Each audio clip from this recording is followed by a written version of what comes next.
Terima kasih Anda masih bersama kami. Bagi Anda yang baru saja bergabung, kami hadirkan kembali 3 berita utama hari ini. Sepasang suami istri di Muara II, Kabupaten Oku Selatan ditemukan dengan luka senjata tajam. Suami tewas dan istri luka-luka. Kerangka manusia ditemukan warga di Kecamatan Tulung Selapar, Kabupaten Ogan Komering Ilir.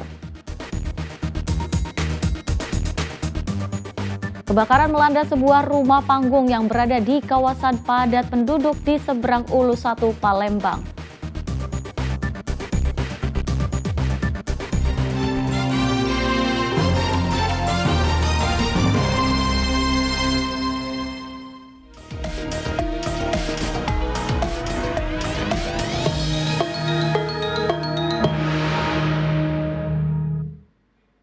Sejumlah komunitas ojek online di Kota Palembang menggelar deklarasi Pilkada Damai Sumatera Selatan 2024. Kegiatan ini digelar untuk menciptakan suasana kondusif jelang Pilkada serentak.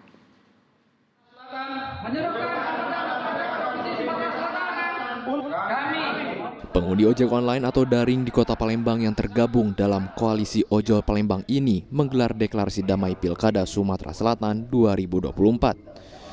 Deklarasi Pilkada Damai bertujuan menyatukan persepsi dan membuat komitmen bersama dengan menciptakan pilkada yang aman dan damai saat pencoblosan 27 November mendatang. Melalui deklarasi Pilkada Damai, masyarakat Sumatera Selatan khususnya Kota Palembang tidak terpancing dengan informasi bohong atau hoaks sehingga dapat menimbulkan perpecahan di tengah masyarakat. Harapan kami juga karena ini saudara-saudara koalisi ojek online Kota Palembang kan tersebar di 107 kelurahan. Kami mengajak untuk mensosialisasikan ke warga-warga tempat tinggal masing-masing. Jangan lupa tanggal 27 November 2024 untuk menyalurkan hak pilihnya. Kita sudah sosialisasikan kepada rekan-rekan, makanya kita di sini kita kumpulkan para ketua-ketuanya untuk menyampaikan kepada masyarakat ataupun keluarganya masing-masing untuk menyampaikan gunakanlah hak suaranya pada saat di TPS masing-masing dan sampaikan bahwa pemilu ini akan berjalan dengan damai dan sosialisasi akan berjalan dengan terus-terusnya. Deklarasi damai ini juga diharapkan menjadi penyejuk jelang digelarnya Pilkada serentak 2024 di Sumatera Selatan. Dedi Irwansyah melaporkan dari Kota Palembang. Puluhan jurnalis di Kota Lubuk Linggau menggelar aksi unjuk rasa di depan kantor Komisi Pemilihan Umum Kota Lubuk Linggau. Mereka berunjuk rasa memprotes KPU Lubuk Linggau karena dalam gelaran debat perdana calon wali kota dan wakil wali kota Lubuk Linggau pada Rabu lalu dianggap membatasi akses para jurnalis.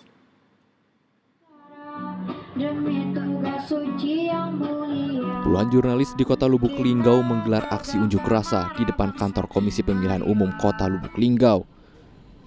Aksi ini digelar sebagai bentuk protes dan kekecewaan para jurnalis terhadap Komisi Pemilihan Umum pada debat perdana calon wali kota dan wakil wali kota Lubuk Linggau pada Rabu lalu. Mereka menganggap Komisi Pemilihan Umum menghambat kerja jurnalistik dalam agenda debat lantaran tidak mengizinkan para jurnalis masuk ke dalam arena debat. Mereka juga menanyakan netralitas KPU lantaran para jurnalis yang akan meliput dan masuk ke venue debat harus melalui tim pemenangan paslon. Aksi juga dilakukan dengan melempar tanda pengenal dari masing-masing media sebagai bentuk protes.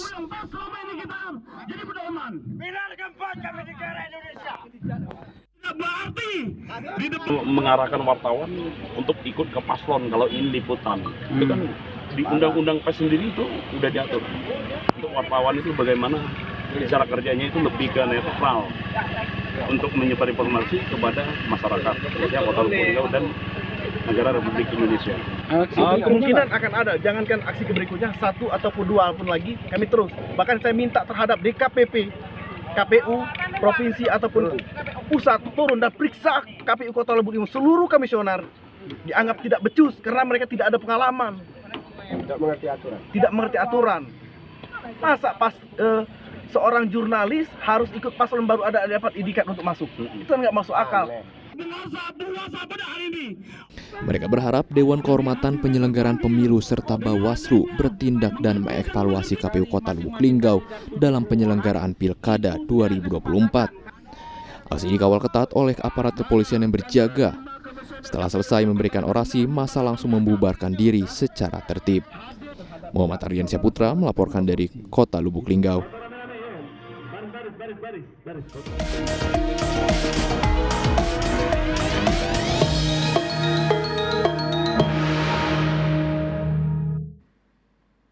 Pengadilan Negeri Palembang kembali menggelar sidang lanjutan kasus pemecatan secara sepihak karyawan perusahaan swasta di wilayah Sungai Baung, Kabupaten Ogan Komering Ilir.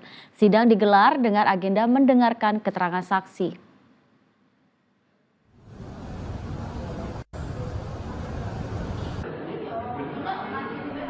Sidang lanjutan kasus gugatan pemecatan secara sepihak yang dilakukan PT Andritz terhadap karyawannya Devi Novianti kembali digelar di Pengadilan Negeri Palembang pada Senin siang.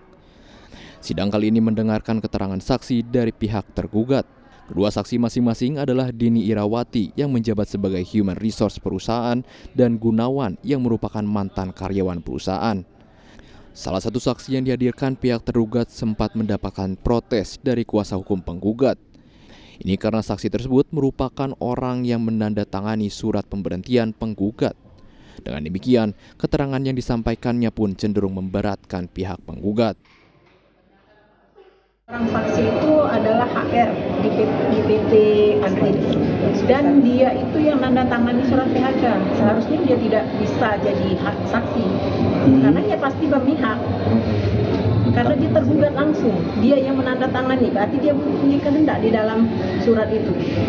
Apa yang diinginkannya di dalam surat itu, nanti ya pasti terbawa sebagai saksi di dalam persidangan.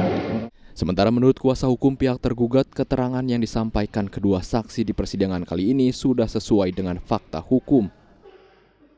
Ya, kita tunggu proses persidangan aja Pak. Dalam kemudian kita tunggu putusan hakim. Itu tadi keterangan ini saksi tadi gimana? Ya, keterangan saksi itu sesuai dengan fakta hukum yang terjadi. Itu saksi dari penggugat. Itu saksi dari tergugat. Gugatan ini bermula dari pemecatan secara sepihak yang dilakukan PT Andritz terhadap karyawannya Devi Novianti. Pihak perusahaan menuding Devi Novianti telah mengintimidasi karyawan lainnya sehingga dirinya dinyatakan melanggar kode etik dan dipaksa menandatangani surat pengunduran diri. Namun pemecatan ini ditolak Devi karena tanpa dilandaskan dengan perundang-undangan yang berlaku. Sidang kembali akan dilanjutkan 2 minggu lagi dengan agenda mendengarkan keterangan ahli dari tergugat. Dedi Irwansyah melaporkan dari Kota Palembang. Musibah kebakaran melanda sebuah rumah panggung yang berada di kawasan padat penduduk di seberang Ulu 1 Palembang. Proses pemadaman sempat terkendala sempitnya akses jalan menuju lokasi kebakaran. Sementara polisi masih menyelidiki penyebab kebakaran.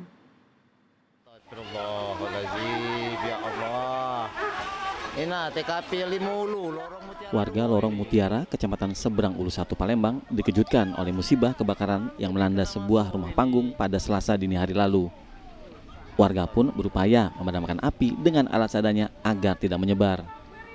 Ini karena lokasi yang terbakar berada di lokasi padat penduduk. Proses pemadaman sempat terkendala sempitnya akses jalan menuju lokasi kebakaran. Belum diketahui dari mana asal api karena saat kejadian, api telah membesar di bagian depan rumah. Sementara api baru dapat dipadamkan setelah petugas menerjunkan 4 unit mobil pemadam kebakaran. Api kan, teriak, warganya langsung siap untuk memadam ke. Gitu, Pak. Aman ini informasi Pak, berapa jam ini api ini Pak? 2 jam ya sekitar lebih kurang lah, jam setengah 3 udah Itu. Ya setengah 3 lah sudah. Pas buka pintu itu api lah besar. Aku cuma teriak. Astagfirullah, besar langsung mati keskering. Ada anak aku keluar kalau sama kakak-kakak aku sudah Itu. Nah, ini masih sepi, belum ada orang ramai. Api yang dari mana Bu? Asalnya? Aku nengoknya di sini. Dari depan nih? Bagian depan. Dari depan nih. Tidak ada korban jiwa dalam peristiwa ini, namun kerugian yang diderita pemilik rumah ditaksir mencapai ratusan juta rupiah. Sementara penyebab kebakaran masih dalam penyelidikan pihak polisi. Dedi Irwansyah melaporkan dari Palembang.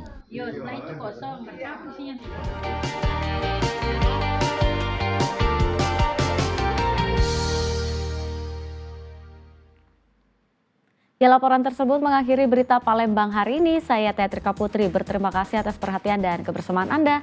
Selamat beraktivitas dan sampai jumpa.